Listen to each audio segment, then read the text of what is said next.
Hi, I'm Jade, a realtor with Berkshire Hathaway, and this week on Talking Real Estate, I wanted to chat with you about the closing timeline for home sellers. And what I mean with the closing process is it's typically 30 to 60 days, and that's the steps to transfer ownership from seller to buyer. Usually that's from the time that you have accepted a contract to the time that you execute the documents with the attorney on the closing day. So oftentimes as sellers, whether you've been in your house for a couple of years or you've been in your house for a couple of decades, you don't realize the emotional process that you're going to go through while packing your home and selling it. So it's important to be prepared and to know what that process is going to look like so that we can educate you and have you ready to make decisions so that they are decisions based on data and information rather than emotional decisions. So one of the things that's going to happen is there's going to be a title search, and the buyer's attorney is going to order the title search. And what the title search is doing is making sure that you are able to legally transfer ownership and that it's yours. So they're looking through public records to make sure that nobody else has a claim to that property. We want to transfer the property free and clear. The second thing is the home inspection. So most of our buyers, and when we look at the data that's happening in the market right now, most of our buyers are in fact doing home inspections. They're not being waived as much as they were a few years ago. So the home inspection contingency period or opportunity for the buyer to learn about the house is usually between 7 and 14 days, and that's determined on your contract. That's an opportunity for your buyer to test the septic, the quality of the water, look at the foundation, pest, mold, your traditional home inspection. So it's their opportunity to learn about the house. It's the inspector's opportunity to teach a new home buyer what type of maintenance they should do seasonally or annually, or things that they should plan for down the road.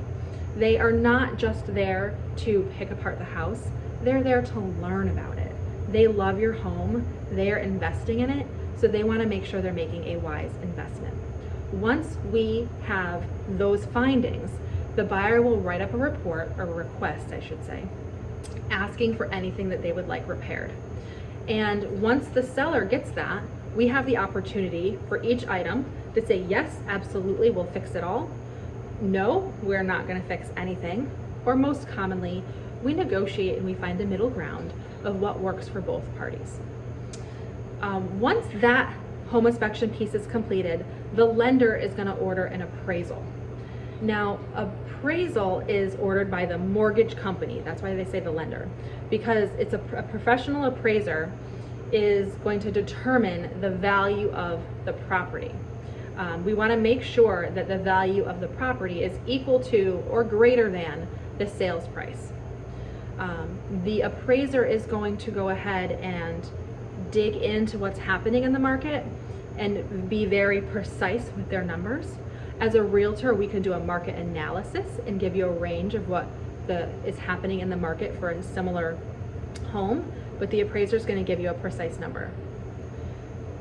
If the number is lower than the sales price, we need to have a conversation and come back to the table and see if the buyer is willing to either bring more cash, the seller is willing to reduce the price, or again, we have that third option of negotiating and finding a middle ground. And then finally, as we come to the very end of the closing process, we're going to do a final walkthrough. And that's the buyer's opportunity to take a look at the house and make sure that it's in the similar condition as when they saw it initially. And at that point, the seller needs to have all their personal belongings out of the property. And then finally, on the closing day, and then oftentimes today, buyers are signing on the closing day and sellers are pre-signing all the documents a few days in advance. But once the documents are executed and the funds are transferred, the property officially belongs to the buyers, and you as the seller get to move on to your next chapter. If you have questions and you want to dig into the process a little bit more, or you have questions about the value of your home, I'm always happy to have a conversation and help you.